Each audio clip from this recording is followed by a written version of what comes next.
누가복음 15장 1절로 7절까지 말씀 다 찾으셨으면 서로 합독하면 좋겠습니다. 시작.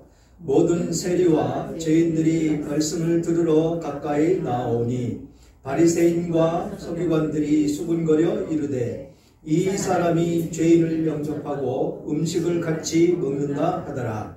예수께서 그들에게 이 비유로 이르시되 너희 중에 어떤 사람이 양 100마리가 있는데 그 중에 하나를 잃으면 99마리를 들에 두고 그 잃은 것을 찾아내기까지 찾아다니지 아니하겠느냐. 또 찾아낸 즉 즐거워 어깨에 메고 집에 와서 그 벗과 이웃을 불러 모으고 말하되 나와 함께 즐기자. 나의 잃은 양을 찾아내었노라 하리라. 내가 너희에게 이르노니 이와 같이 죄인 한 사람이 회개하면 하늘에서는 회개할 것 없는 의인 99으로 말미암아 기뻐하는 것보다 더하리라. 아멘. 아멘. 오늘 제목은 예수님의 비유라는 제목으로 은혜를 나눌까 합니다. 우리 김 권사님이 심히 아파서 참 걱정이 많았는데 오늘 모습 보이니까 그래도 많이 회복이 된 것 같습니다. 모든 것이 하나님의 은혜고 하나님의 축복입니다. 그리고 이제 날씨가 추워지는데 여러분들 건강이 심히 우려되는 그런 계절이 됐으니까 건강 유념하셔서 건강한 모습으로 정말로 하나님께 영광 돌리는 여러분들이 되셨으면 좋겠습니다. 그래서 오늘 제목은 예수님의 비유라는 제목으로 말씀의 은혜를 나누기를 원합니다. 이 누가복음 15장 여러분들 잘 아시겠지만 매우 중요한 세 가지 비유가 나온다라는 것이죠. 그것이 오늘 본문 읽은 잃은 양을 찾는 목자, 그리고 두 번째는 잃은 드라크마를 찾은 여인의 비유, 세 번째는 잃은 아들을 되찾은 아버지의 비유. 이렇게 세 가지 비유를 들어서 잃은 양이 무엇입니까? 하나님의 백성인데 하나님께로 돌아오지 못하는 그들을 이야기하고 있는 것이지요. 그래서 이 비유는 각각 다른 이야기로 구성이 되어 있지만 같은 성격을 가지고 있더라라는 것입니다. 실제로 단일 주제임을 알게 된다라는 것입니다. 이 본문의 말씀을 잘 이해하기 위해서는 주님이 무엇 때문에 이 말씀을 하셨는가 하는 점에서 말씀이고, 다른 하나는 이 이야기 속에 나오는 내용은 누구를 지적하는가 하는 점입니다. 누구를 위해서 이 말씀을 하시느냐라는 것이죠. 우선 이 말씀은 유대사회의 종교적 경계선이 되어버린 세리와 죄인으로 지칭되는 한 그룹과 바리새인과 서기관으로 지칭되는 유대사회의 보편적인 종교 지도자층, 그 그룹을 등장시키고 있다라는 것입니다. 이 종교적 경계선은 당시 유대사회에서 가장 깨어지기 어려운 편견을 서로 가지고 있었다라는 것이죠. 그래서 주님의 많은 말씀들이 이 두 그룹의 상황을 배경으로 말씀되어 있다라는 것입니다. 때문에 이 세 가지 비유에서 나오는 그 내용은 유대사회가 만들어 놓은 종교적인 경계선과 편견을 무너뜨리시는 주님의 관심과 사랑을 우리에게 보여주고 있다라는 것이죠. 이것은 유대사회뿐만 아니라 오늘날 모든 신앙인들의 그 마음이 어떻게 해야 할 것인가를 보여주는 매우 중요한 그런 가르침이다라는 것입니다. 즉, 제가 언젠가도 말씀드렸지만 명성교회 옆에 있는 작은 교회인데 명성교회 교인들이 우리 교인들을 빼가는 목적이 어디에 있었느냐라는 것이죠. 어떻게 빼갔느냐? 구원은 거기에만 있다.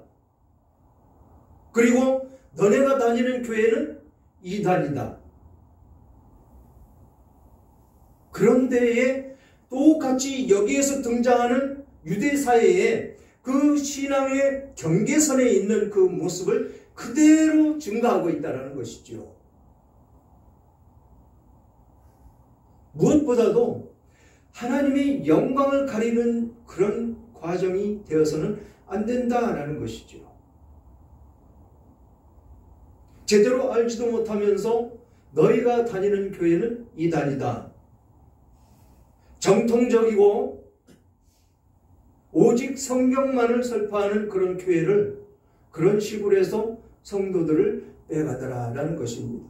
역시 마찬가지로 이 유대사의 이 종교 집단도, 즉 이야기하는 이 바리새인과 서기관들, 이들이 예수 그리스도를 이단이라고 그렇게 지칭을 하면서 편견으로 그 앞에 나아가려고 하는 하나님의 백성들을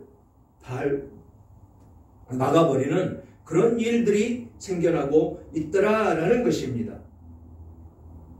그래서 어떤 모습으로 주님의 관심과 사랑을 우리에게 보여주고 있느냐라는 것입니다. 이것이 유대사회 뿐만 아니라 오늘 모든 신앙인들의 어떻게 할 것인가를 보여주는 매우 중요한 가르침이다라는 것이지요.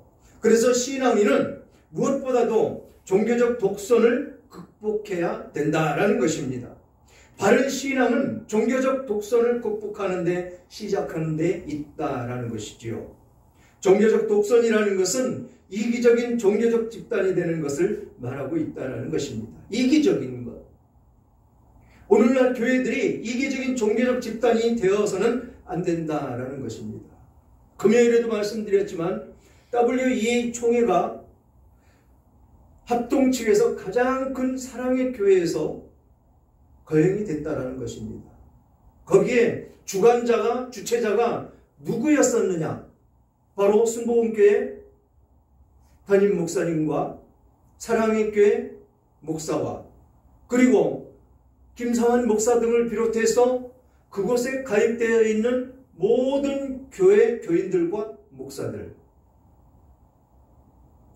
하나님을 증거한다고 하면서 하나님을 배교하는데 앞장서 나아가는 그들의 모습을 우리는 볼 수가 있다는 것입니다. 가장 큰 대형 교회들로서부터 그렇게 하나님을 배교하는데 앞장서 나아가니까 그것을 따라가는 교회들이 너무도 많이 있더라라는 것입니다. 바로 이것이 여기서 이야기하는 이 바리새인들과 서기관들을 향하신 예수 그리스도의 말씀, 그 말씀을 주시고 있다는 것입니다. 어떤 교회는 보니까 장로들이 WCC의 가입을 진심으로 축하합니다. 그렇게 커다랗게 교회 한쪽 벽을 다 가릴 정도 프랑카드를 써서 붙여놓은 그 교회들도 보았습니다. 그 장로들이 장로 일동해서 써붙여놨는데 장로들이 WCC나 WE에 대해서 정확히 모르고 있다는 것입니다. 왜 모를까요? 가르쳐주지 않기 때문에. 오직 그곳이 하나님의 복음을 증거하는데 앞장서 있고 사랑이 충만한 곳이라고 그 담임 목사가 여기고 있기 때문에 거기에서 신앙생활을 하고 있는 성도들은 그 집단에 대해서 모르더라라는 것입니다. 알려고 하지도 않고. 왜 알려고 하지 않을까요? 목사를 신뢰하기 때문에 그렇습니다. 그래서 목사가 하는 이야기만 잘 듣고 따라가면 된다라고 생각하기 때문에 그곳에 머물러 있는 그 사람들은 모두가 그것을 동경하고 따라가게 되더라라는 것입니다. 물론 매체를 통해서 그것을 반대하는 집단들의 유튜브를 보다든지 아니면 신문지상에 실리는 그 내용들을 보는 사람들도 있겠지요. 그래서 진정으로 그곳에 구원이 없다라고 생각을 하면 그곳에서 탈피해서 나올 것입니다. 진정한 하나님께서 사랑으로 안아주시는 그런 사람이라면, 성령의 사람이라면 그것은 깨달아질 수밖에 없다라는 것이죠. 지금 이런 상황 가운데에서 이 종교적인 가치가 어떤 모습으로 지금 펼쳐져 가고 있고 어떤 모습으로 행하져 나가느냐라는 것입니다. 그래서 주님은 이 비유는 잃어버림과 찾음을 말씀하고 있습니다. 잃어버림은 아픔이고 고통을 설명하고 있고 찾음은 기쁨이고 감사고 은혜를 설명하고 있는 그런 내용이다라는 것이지요. 그래서 주님은 잃어버림의 이야기를 통해서 주님의 아픔이 무엇인지 설명하고 있는 것을 볼 수가 있습니다. 예수님의 아픔은 언제나 영혼을 잃어버림에 초점을 맞춰져 있다라는 것입니다. 한 영혼을 뭐라고 말씀하셨죠? 천하보다도 귀하다라고 말씀을 하십니다. 그 잃어버린 영혼을 찾으심에 초점을 맞춰 놓았다라는 것입니다. 그리고 주님은 찾음을 통해서 주님의 기쁨이 무엇인지를 보여주고 있는 그 모습을 볼 수가 있습니다. 오늘도 주님은 그 찾음을 통해서 그 기쁨을 나타내실 것입니다. 진정한 하나님의 그 거룩한 그 택하신 백성들, 세상에서 죄 가운데 허우적거리며 그렇게 살아가는 영이 죽어있는 그들을 위해서 예수님은 지금도 그 영혼을, 한 영혼, 천하보다도 귀하다는 그 영혼을 찾고 계시다라는 것입니다. 우리는 그 안에 있다라는 것이죠. 그렇게 천하보다도 귀하다고 여기는 한 생명으로 여러분 한 사람 한 사람 한 사람을 하나님께서 선택하시고 찾으시고 어떻게 했다고요? 천국잔치를 벌이셨다라는 것입니다.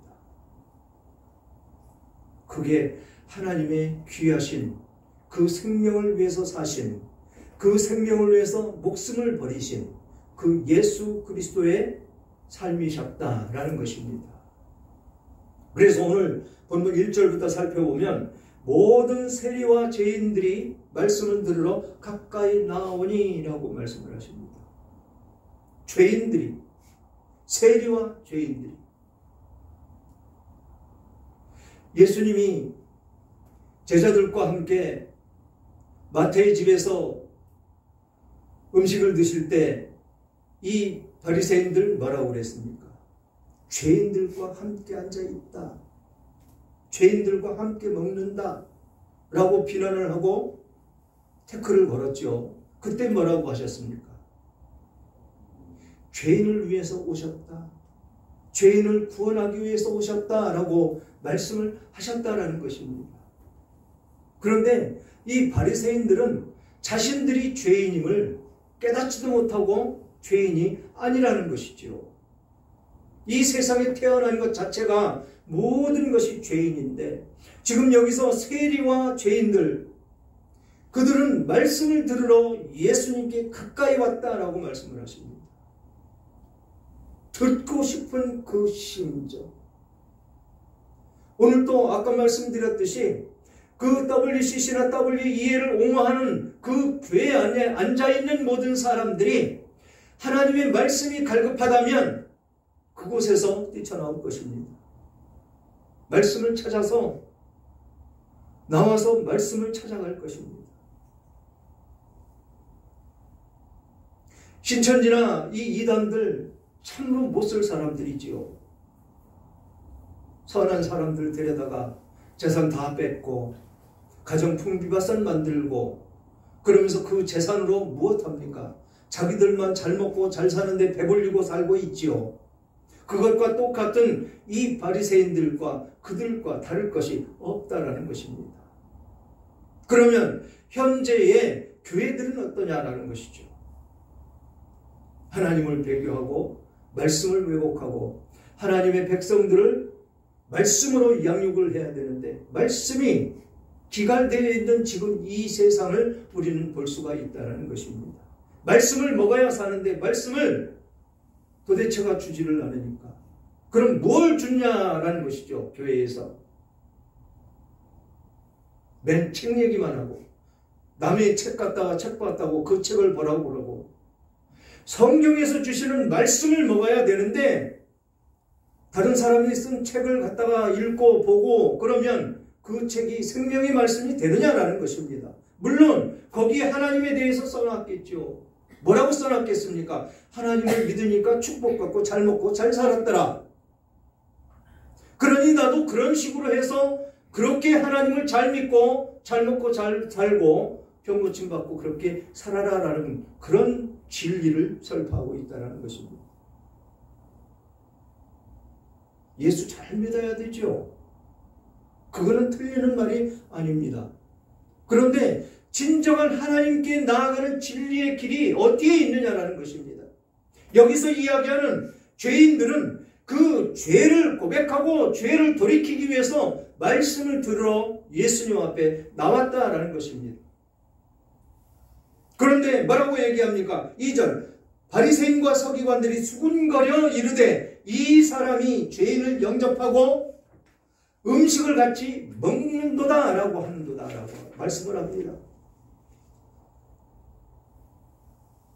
죄인이라고 사람을 상종을 안 하는 이들의 모습, 나만 구원받았다고 너희들은 구원받지 못했다고 하는 그런 모습,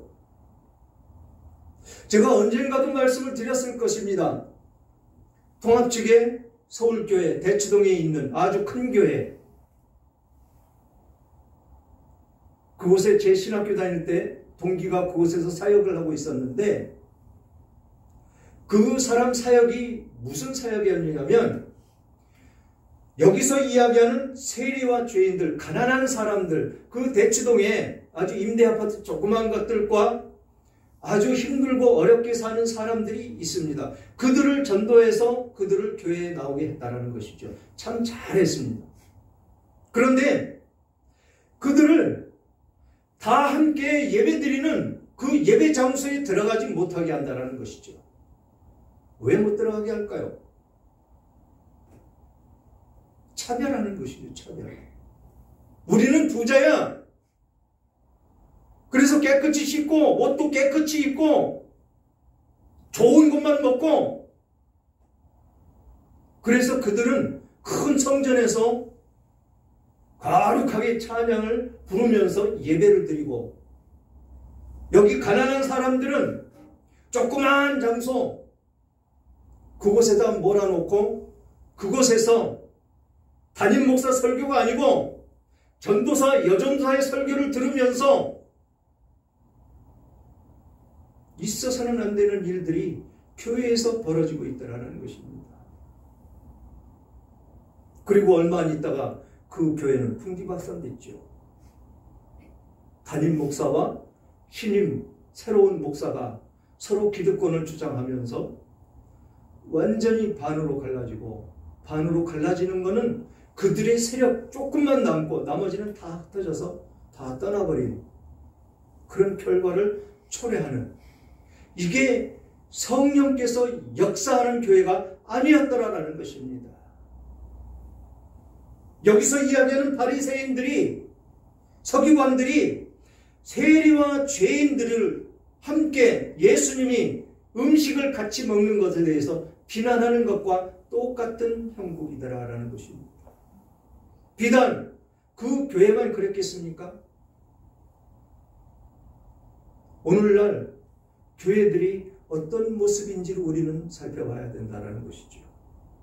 예수님은 그 천하보다도 귀하다는 그 한 생명을 위해서 목숨을 버리셨다는 것을 우리는 마음판에 새기고 언제나 그 말씀 가운데 있어야 된다는 것입니다. 천하보다도 귀한 생명. 여러분 한 사람 한 사람을 그렇게 천하보다도 귀하다고 여기고 계시다라는 것입니다.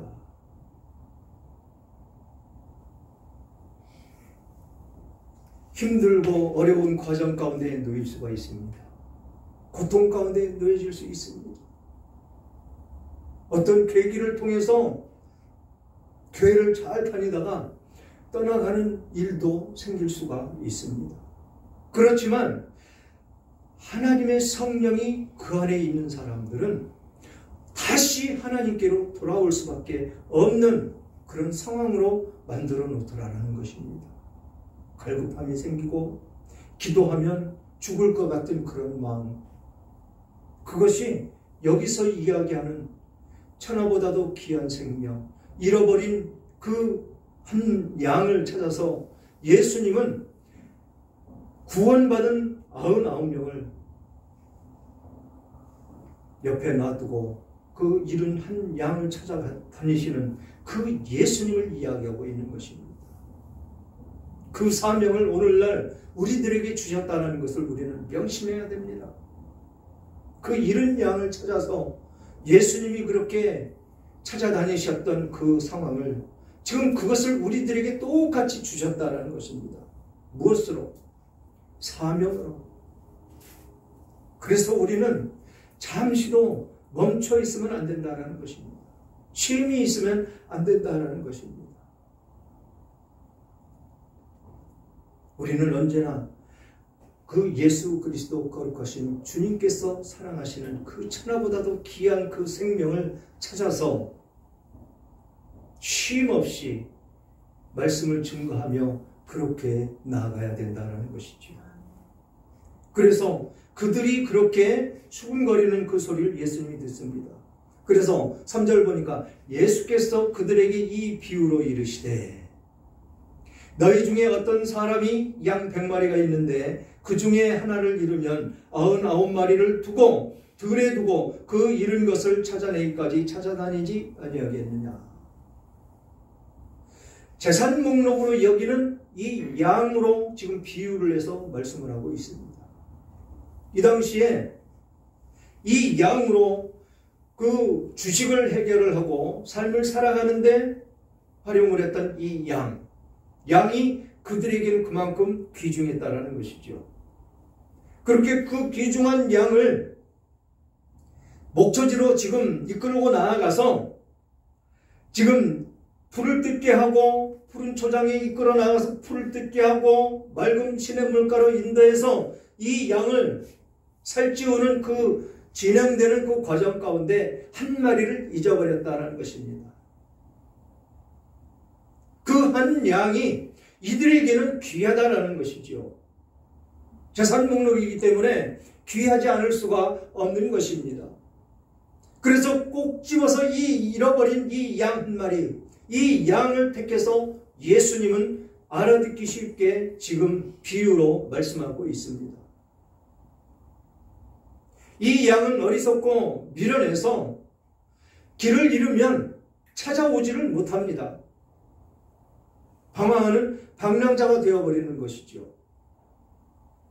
이 양을 인도할 때 목자가 딸랑거리는 방울을 치고 가든지 아니면 소리를 내서 앞서가면 이 양들은 그 길을 따라옵니다. 뒤에 있는 양들은 앞에 가는 양들의 꼬리를 보고 그 뒤를 쫓아갑니다. 자기 임의대로 어디를 가고 움직이고 그러는 그런 짐승이 못 되는 것이 바로 양입니다. 그래서 양에 대한 비유가 많이 나오지요.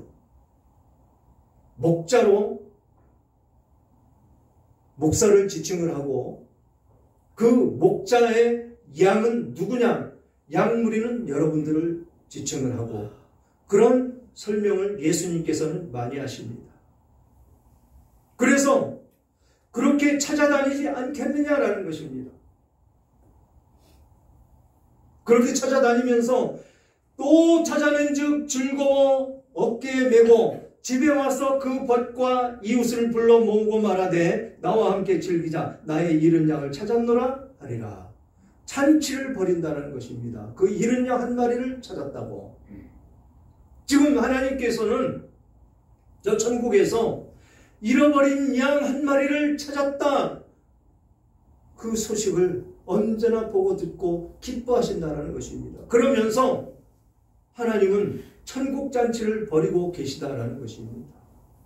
지금 이 비유 뒤에 보면 잃어버린 드라크마 하나, 그 소중한 재산 목록 1호, 돈, 그것을 잃어버렸는데 그것을 찾으면 끝에 가서 뭐라고 하는 10절 내가 너에게 이르노니 이와 같이 죄인 한 사람을 회개하면 하나님의 사자들이 앞에서 기쁨이 되느니라. 기뻐하신다라는 것입니다. 그리고 그 뒤에 나오는 이른 아들을 찾은 비유, 이것은 또 어땠습니까? 재산을 나에게 미리 나눠달라고 아버지를 졸라서 그 졸르는 아들에게, 그 아들이 실패할 것을 뻔히 알면서도 아버지는 그 청을 들어주셔서 재산을 띄워줍니다. 그래서 어땠습니까? 방탕한 생활을 했다라는 것이죠. 온갖 죄를 다 저지르며 살아가면서 그 주신 돈을 다 날려버렸다라는 것이죠. 그렇게 방탕한 생활을 하다가 이제 돈이 다 떨어지니까 아버지가 그리워지고 아버지가 생각이 난다라는 것입니다. 이게 돌아온 탕자라는 것이죠. 아버지 하나님을 떠난 그 자신을 아버지에게 다시 돌아갈 수 없는 그 심정을 토로하면서 돼지치는데 취직해가지고 밥을 주는 사람이 없어서 쥐엄나무로 끈이를 떼우며 그렇게 살아가면서 회개하는 것입니다. 내가 진정으로 잘못했구나. 정말로 아버지 품이 그립구나라고 회개하며 돌이키며 나아가는 그 잃어버린 그 아들, 그 탕자를 우리는 볼 수가 있습니다. 이것이 우리들의 삶 가운데 두어져 있는 우리들의 모습이라는 것이죠. 그렇게 회개하며 돌아왔더니 어떤 식으로 아버지는 맞아줍니까? 죽었던 내가 다시 돌아왔으니 기쁘다. 다시 돌아온 너를 위해서 무엇을 합니까? 송아지를 잡아서 잔치를 벌이지 않습니까? 재산은 탕진하고 그랬다 할지라도 회개하고 돌이키는 그 마음을 하나님께서는 아주 기쁨으로 받아주신다는 것입니다. 이것이 하나님의 사랑이고 하나님의 진리이고 뜻이고 하나님이 기뻐하시는 그 천국잔치가 되는 그런 모습이다라는 것입니다. 우리는 늘 그 안에 있어야 된다는 것이죠. 그 안에 있을 때 우리는 기쁨이 충만하다는 것입니다. 물론 그 생활을 하는데 매일같이 똑같은 그런 삶 가운데 회의를 느낄 수도 있습니다. 떠나고 싶은 마음도 있을 때도 있습니다. 맨날 듣는 얘기 회개하고 죄를 고백하고 기도하라는 이야기만 들으므로 그것이 듣기 싫을 때도 있을 것입니다. 그러나 그것이 참 나를 구원하는데, 나를 하나님으로 가까이 가게 하는데 받침이 된다는 것을 항상 면역심해야 된다는 것입니다. 오늘날 교회가 WEA와 WCC에 가입하고 그것을 모르는 이유가 어디 있습니까? 바로 성경에서 이야기하는 죄 문제가 해결이 안 되기 때문에 그렇다라는 것이죠. 자기들은 회개한다고 그러죠. 매일같이 회개한다고 그럽니다. 무엇을 회개했느냐라는 것이죠. 가장 중요한 것, 그것은 회개하지 않고, 물론 첫 번째 회개해야 됩니다. 그러나 근본적인 죄를 회개해야 된다는 것이죠. 근본적인 것, 바로 원죄를 해결해야 예수 그리스도께서 여러분들 안에 내 마음에 오신다는 것입니다. 단절되어 있는, 하나님과 단절되어 있는 그 죄를 해결해야 된다는 것입니다. 첫 번째는 반드시 해야 되는 것이죠. 매일같이 짓는 죄, 그냥 그 죄를 가지고 살 수는 없기 때문에 회개해야 되죠.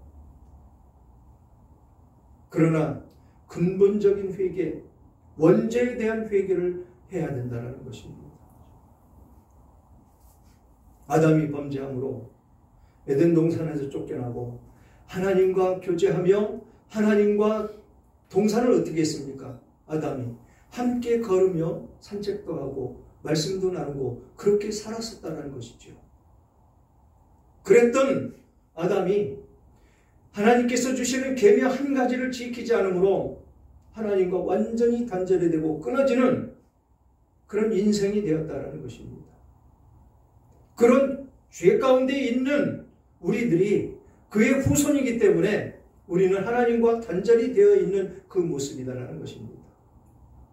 그래서 우리는 그 죄의 문제가 해결이 돼야 예수 그리스도께서 여러분들 안에, 내 안에 오실 수가 있다는 것입니다.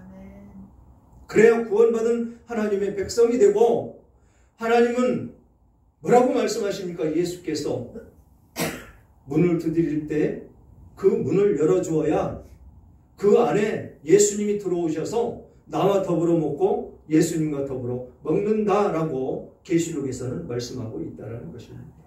그런 교제가 이루어져야 된다는 것이죠. 지금 구원받은 우리들은 하나님께 매일같이 기도합니다. 그 기도를 하나님이 들으십니다. 왜 들으십니까? 원죄가 해결이 됐기 때문에, 하나님과 단절되어 있던 그 죄가 해결이 됐기 때문에, 최초의 아담이 하나님과 동산을 거닐며 교제했던 것과 같은 똑같은 형식으로 우리는 하나님께 나아갈 수가 있다는 것입니다. 이것이 진정한 하나님의 자녀가 된 모습이고 하나님의 백성된 모습이다라는 것이지요. 그러면서 7절 마지막 절 보니까 내가 너희에게 이르노니 이와 같이 죄인 한 사람이 회개하면 하늘에서 회개할 것 없는 의인 아홉으로 말미암아 기뻐하는 것보다 더하리라. 아멘. 할렐루야. 그렇습니다. 그렇게 하나님이 그 99과 함께 돌아온 그 탕자, 또 잃어버린 그 양, 잃어버린 그 드라크마와 같이 찾으면 기뻐하고 기뻐하실 것이다 라고 말씀을 하고 있습니다. 사랑하는 여러분, 세 가지 비유에서 결론은 다 잔치하는 것입니다. 양을 찾았다고 그 벗과 이웃을 불러 잔치했고, 드라크마를 찾았다고 벗과 이웃을 불러 잔치를 했습니다. 또 아들이 돌아왔다고 기뻐하며 송아지를 잡고 잔치를 했습니다. 기쁨을 벗과 이웃과 함께 공유했다라는 것입니다. 주님의 기쁨이 되는 교회는 기쁨의 주제가 달라져야 된다는 것이지요. 주님의 기쁨을 교회의 기쁨으로 받아줘야 된다라는 것입니다. 그래야 좋은 가정, 이 좋은 가정은 남편의 기쁨이 아내의 기쁨이 되는 그런 가정이다라는 것입니다. 또한 아내의 기쁨이 남편이 기뻐하는 그런 기쁨의 가정으로 발돋움해 나간다라는 것이죠. 좋지 않은 가정은 남편의 기쁨이 아내의 기쁨이 되지 못합니다. 기쁨을 공유할 수 있는 교회와 가정, 동일한 기쁨에 동참할 수 있는 교회가, 가정이 복이 있다라고 말씀을 하고 있기 때문에 그렇습니다. 그런 복이 넘치는 승리마을교회와 여러분들의 가정에 충만하시기를 주님의 이름으로 축원합니다.